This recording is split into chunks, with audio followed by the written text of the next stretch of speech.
Muy buenos días a todos. En primer lugar, les agradezco por tomarse el tiempo de venir a esta presentación. Le agradezco a la organización del evento que nos da la oportunidad de hablar. Le agradezco a Marcelo que me invitó y me desafió hoy día a hacer esta charla. ¿Okay? Esta charla la he denominado Equipos que brillan y podría haberle puesto también gente que brilla o comunidades que brillan, para hacerlo un poco más amplio que el ámbito laboral, ¿no? El objetivo de esta presentación lo voy a explicar en términos de esta fotografía. ¿Okay? En el universo que habitamos, y los que saben algo de astronomía, hay cuerpos celestes que tienen luz propia, que la proyectan y que iluminan todo a su alrededor, y hay otros que no tienen luz propia, que la reciben de las estrellas y del sol y la reflejan.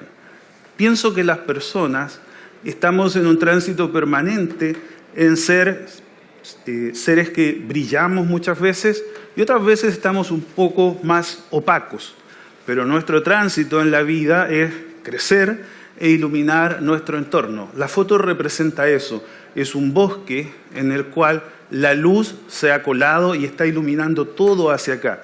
Y cada uno de nosotros, yo, ustedes, tiene el potencial de hacer un impacto en la vida de los demás. Ese es el sentido de esta presentación y mi expectativa es que al finalizar la misma tengan deseos de brillar para los demás.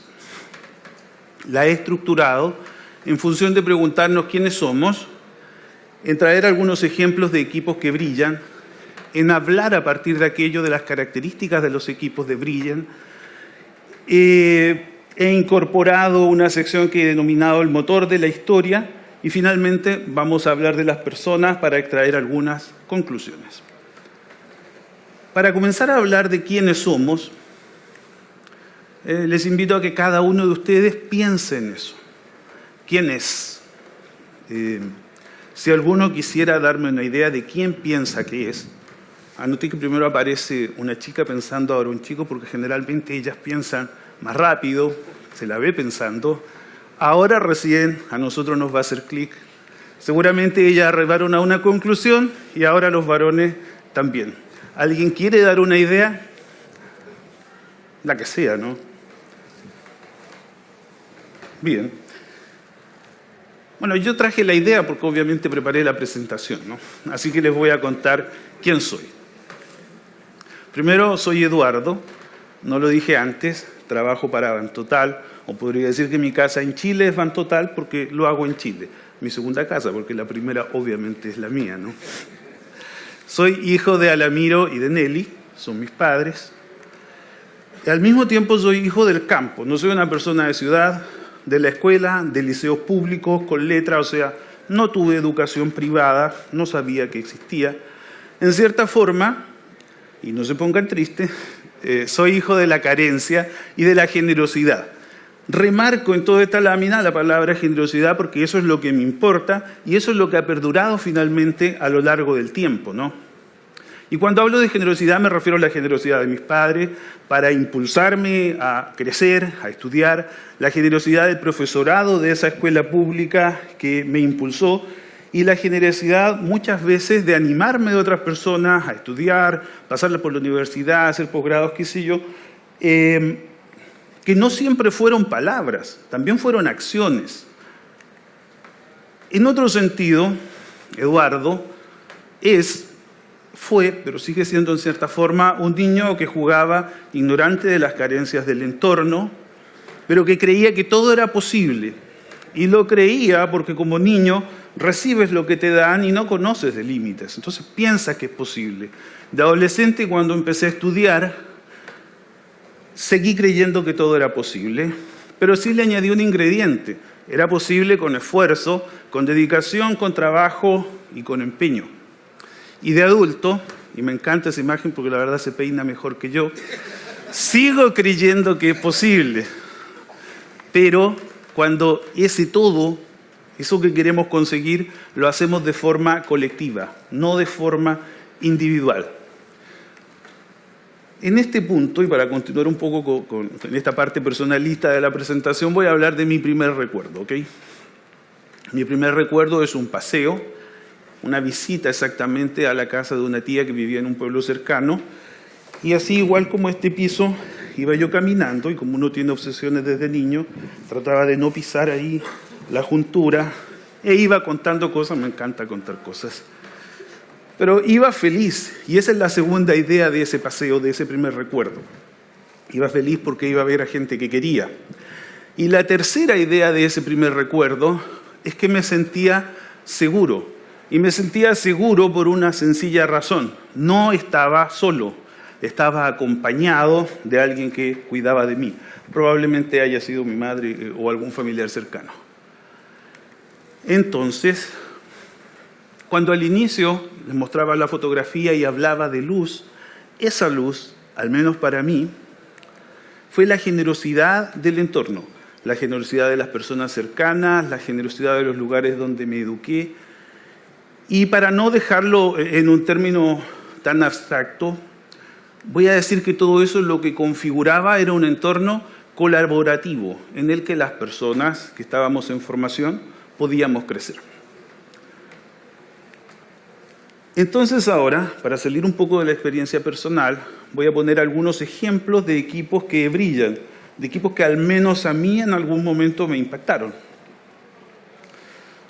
Por ejemplo, supongo que algunos reconocerán esta fotografía. Este es un grupo de mineros que quedó atrapado bajo tierra un montón de días en Chile hace algunos años. Y bueno, ese es un primer equipo porque internamente estaban bajo tierra. Nadie sabía si estaban vivos o muertos. Yo sinceramente pensé que no estaban vivos. Pero se organizaron, racionaron sus alimentos, limaron sus diferencias porque tuvieron un montón y finalmente lograron comunicar al exterior, porque estaban pendientes de las señales del exterior, que estaban vivos. Ese es un equipo que realmente, a mi juicio, brilló. Luego, asociado al mismo evento, el equipo de rescate, la organización, los recursos, el deseo de rescatarlo, indudablemente fue exitoso. Para seguir con los ejemplos, uno muy similar es el rescate de los niños que quedaron atrapados en las cuevas en Tailandia hace ya algún tiempo. Y también una organización maravillosa, fluida, bien coordinada, finalmente logró el objetivo de rescatarlos sanos y salvos. Ese es otro ejemplo brillante. Podríamos pensar en otro, capaz que a ustedes se les ocurre alguno, en función del tiempo no les voy a preguntar, pero a partir de ello vamos a tratar de deducir algunas características. Estas características no son de manual, no están escritas en un libro, no les voy a decir vayan a leerlas allá, son las cosas, digamos, que me surgen un poco de la observación. Estas características son, primero, que los equipos que brillan abordan la tarea con eficacia. No podemos pensar que tenemos un equipo brillante si no logra los objetivos, si no cumple en proyectos de desarrollo las especificaciones de tus clientes y las expectativas, de alguna manera, de quién va a ser el usuario de tu producto. En segundo lugar, aparte de lograr el objetivo, lo hacen con eficiencia, es decir, resguardan plazos y resguardan costos. En tercer lugar, son equipos que enfrentan al entorno y son exitosos en ese entorno. Vencen la incertidumbre o la manejan, para no decir vencen, reducen los temores, enfrentan el pesimismo, se sobreponen a la desconfianza en las instituciones, la desconfianza en el otro y se basan en la confianza finalmente, lo cual lo hace equipos cohesionados, colaborativos y que tienen un fuerte impacto en la autorrealización de quienes participamos de esos equipos, en nuestra autoafirmación. ¿Okay? Este tipo de equipos son como ese faro, un faro que incluso en medio de la dificultad nos señala que sí es posible hacer las cosas a pesar del montón de obstáculos que podamos encontrar. La nueva sección la he denominado un motor llamado colaboración, porque más allá de la primera parte, que es la experiencia personal, y de estos ejemplos, vamos a recurrir a un autor que se llama Yuval Noah Harari, antropólogo, historiador, entre otras características de él. Él ha escrito varios libros, los que a mí me impactaron e interesaron es Sapiens, de animales a dioses, donde nos cuenta su visión de cómo se desarrolló la historia. ¿ok? ¿Cómo pasamos de ser una especie de simios a lo que somos hoy? Bueno, algunos podrían decir somos simios con ropa, pero creo que somos un poco más que eso, ¿ok? Y un segundo libro denominado Homo Deus, donde proyecta un poco hacia dónde piensa que vamos como especie, como humanidad. Yo lo denomino el motor porque él nos plantea que el éxito del Homo sapiens, de nuestra especie, se basa en la capacidad de cooperar. Y de cooperar además a gran escala. Y esa cooperación a gran escala la logra a partir de lo que él llama poderes unificadores. Cosas que hemos tenido en común o ideas en común que hemos tenido a lo largo de toda nuestra historia. Las identifica en el dinero, podríamos decir poder económico, en el imperio, que representa un poco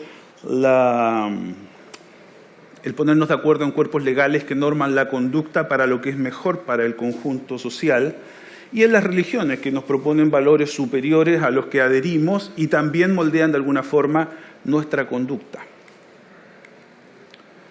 Él dice que la colaboración nos permitió las 4 revoluciones que identifican, que son la cognitiva, la agrícola, la unificación de la humanidad y la revolución científica. Y también nos dice, en un aspecto un poco más oscuro, que ciertos temores también nos han impulsado a cooperar. Entre ellos, por ejemplo, la guerra. Hoy día podríamos pensar que en esta zona del mundo podemos estar lejos de la guerra, pero conflictos tenemos en nuestras vidas todos los días. Por ejemplo, podemos tener climas laborales conflictivos, un clima social conflictivo, podemos temer a la delincuencia, que alguien nos haga daño. Y ahora que estamos en el mundo de las redes sociales, podemos temer al bloqueo social, al descrédito, a todo aquello, digamos. Un segundo temor permanente a lo largo de la historia, según este antropólogo, ha sido el hambre, temer al hambre, no tener con qué alimentarte. Y hoy día, por ejemplo, estos temores persisten en otras formas. Hay un gran temor de que el cambio climático, más bien llamado crisis actualmente, provoque carencia de alimentos, menos terrenos para cultivo o para ganadería. Tememos al desempleo, cualquiera de nosotros quedarnos sin trabajo puede ser un problema. Tememos, porque quizás ignoramos y no conocemos mucho, a la inteligencia artificial que podría impactar, por ejemplo, en el empleo de muchos, con el consiguiente incremento del temor al hambre o no tener cómo sustentarte.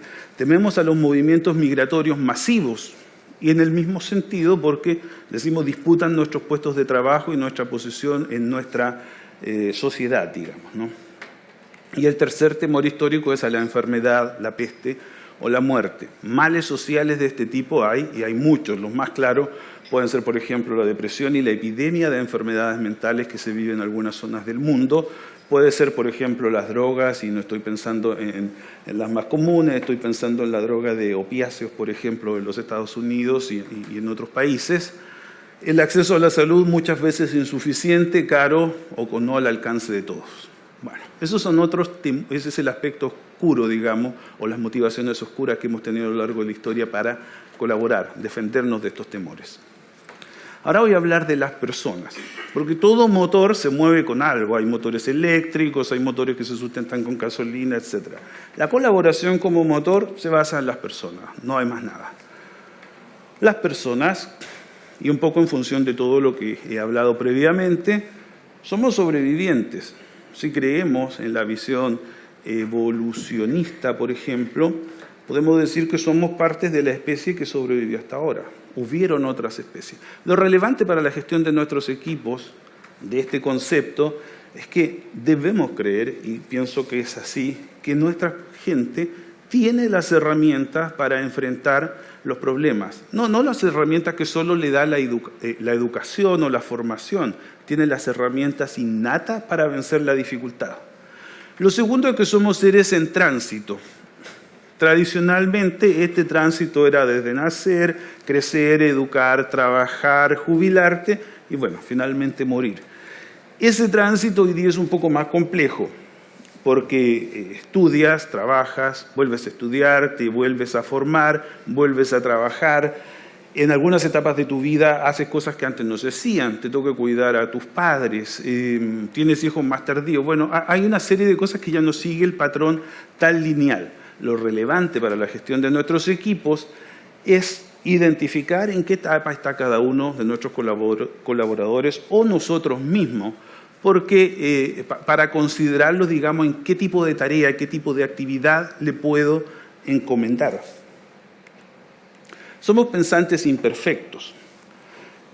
Sí somos seres pensantes, lo cual implica que prevemos consecuencias, que son riesgos u oportunidades, pero somos imperfectos porque no las prevemos todos.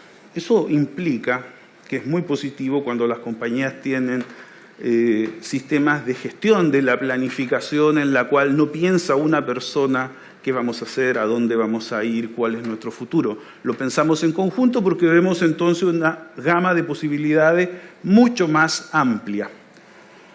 Eso es nuestra imperfección, nos obliga a complementarnos. Pero también hay un segundo aspecto de la imperfección, y es que aunque hayamos pensado muy bien lo que viene, no somos siempre capaces de llevarlo a la acción, por falta de voluntad o a veces también por falta de visión para hacerlo. Entonces, tenemos que reforzar en nuestros equipos, en nuestras empresas, mecanismos que por una parte nos ayuden a visualizar lo que viene y por otra a implementar las acciones que consideramos necesarias para llegar allí.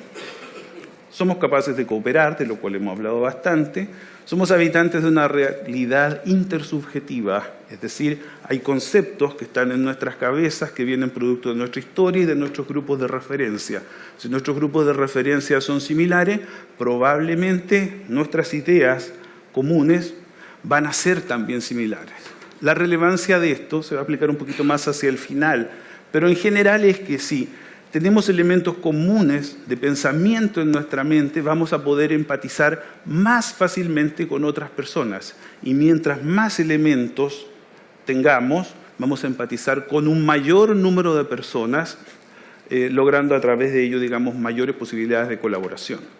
Somos motivables, somos codependientes.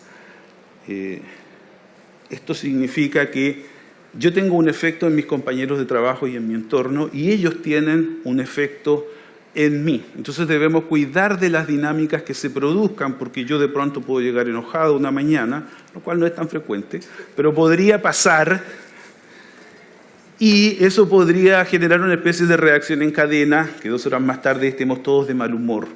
Pero si tenemos cierta perspectiva de cómo administrar nuestro grupo, cuando alguien llega con alguna situación que va a impactar a los demás, bien podemos hacer algo a lo mejor para aligerar la tensión y parar la dinámica negativa para transformarla en una positiva, digamos, ¿no? Vamos a pasar entonces al ámbito de las conclusiones. Y la primera conclusión es esa: no estamos en control, nunca. De nada. Tenemos una ilusión de control. Hacemos planes, pensamos que va a funcionar, si hago esto voy a lograr, pensamos en la causa y efecto, hago esto y voy a lograr esto. Bueno, no siempre es así, no estamos en control, no sabemos con qué ánimo vamos a estar más tarde, mañana, la próxima semana. En Chile nunca estamos en control, no sabemos si va a haber un terremoto la próxima semana, qué sé yo. El mundo se mueve. Entonces, a esa situación no debemos temerle, por lo cual hay que renunciar al miedo a no estar en control. Cuando digo hay, no se los digo como que tienen que hacerlo ustedes, es lo que yo quiero hacer, digamos, ¿no? Esto no es normativo, no estamos diciendo tienen que hacer las cosas de tal o cual forma. Pero yo renunciaría al miedo. ¿Qué significa eso? Tener buena disposición al prójimo, no suponer lo peor de los demás, no entrar a una negociación pensando este quiere engañarme, quiere plantearme alguna trampilla ahí en esto. No, hay que entrar a cualquier relación con un supuesto de buenas intenciones. Hay que iniciar el primer contacto cuando vemos que el contacto está difícil. Y además hay que perseverar si ese primer contacto que intentamos no nos miraron bien o no nos gustó, digamos, la recepción. A pesar de las heridas, entonces hay que perseverar. Y, por supuesto, hay que buscar relacionamientos horizontales con los pares y verticales. Ahora, hablando de eso, un relacionamiento vertical, supongamos que viene alguien que trabaja conmigo y me dice: Eduardo, necesito ayuda. Y me mira hacia arriba y yo lo miro hacia abajo y le digo: ¿y qué necesitas? Bueno, eso no es un relacionamiento vertical, digamos. Si yo estoy en alguna posición superior y por alguna razón alguien precisa algo de mí, Lo correcto sería que yo hiciera esto, que bajara, me pusiera a su nivel y habláramos como lo que realmente somos, de igual a igual. Y en el sentido inverso es exactamente lo mismo. Con los paré, por supuesto. Siguiendo con esto de las conclusiones, cuando yo era niño me enseñaron que mis padres son bastante religiosos, me enseñaron que hay mayor bendición en dar que en recibir. No solo por la gratificación personal que uno pueda sentir al dar, sino porque dar tiene un efecto multiplicador. Si yo recibo algo y me lo quedo para mí, con suerte me beneficio yo. Digo con suerte porque a veces incluso esas cosas las desperdiciamos. Pero cuando damos, y sobre todo si la otra persona tiene a su vez una disposición a dar también, va a beneficiar a otro y a otro y a otro en una cadena que va a tener un efecto multiplicador. Algunos dirían un círculo virtuoso, yo diría va a ser como una especie de espiral de crecimiento exponencial, para que se note más, digamos, el efecto. Lo segundo es preguntarse, ya que establecimos que dar es importante, ¿qué puedo dar? Y lo primero que se me vino a la mente cuando pensé en esto fue tiempo, porque tiempo hoy es lo más escaso. ¿Tiempo en qué? Si tienes compañeros complicados, en ayudarles a resolver sus complicaciones. Tiempo para tu familia es muy importante porque te hace crecer. Tiempo para lo que fuere, a veces para escuchar. Y solo escuchar es suficiente para que la otra persona salga de la dificultad en la que está. ¿Qué más puedo dar aparte de tiempo entonces? Bueno, esa pregunta es un poco más complejo porque uno no puede sacar agua de un pozo que está vacío. No puedo yo pretender que voy a dar algo, que voy a entregar algo, si no tengo algo en mi interior a lo cual pueda recurrir. Entonces, dar requiere nutrirse.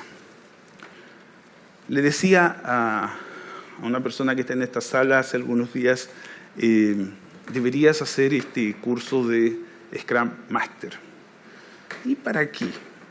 Bueno, para que adquieras otras ideas, con mayor profundidad me refiero, no solo oír de ella, para generar elementos en la mente que permitan empatizar con quienes hoy día están hablando de esos nuevos tipos de desarrollo, que ya no son tan nuevos, por cierto, pero digamos finalmente para tener elementos en común y poder empatizar y llegar a acuerdos cuando nuestros clientes nos hagan propuestas en ese sentido, digamos. ¿De qué nos podemos nutrir entonces? Bueno, primero hay que prepararse académicamente, continuamente, de forma personal también, y aprender de historia, de religión, de técnica, de cultura, pop, de cómics a lo mejor, de los multiversos de estas casas que nos muestran historias fantásticas, de psicología, de psiquiatría, de lo que se les ocurra. Lo que les ocurra, lo que se les pueda ocurrir, los va a llenar de conceptos, ideas comunes con los cuales van a poder empatizar con otras personas con las que a lo mejor en este instante no tienen mucho en común. Entonces, para ir cerrando, la organización de este evento nos propuso ser, o nos dice, somos builders.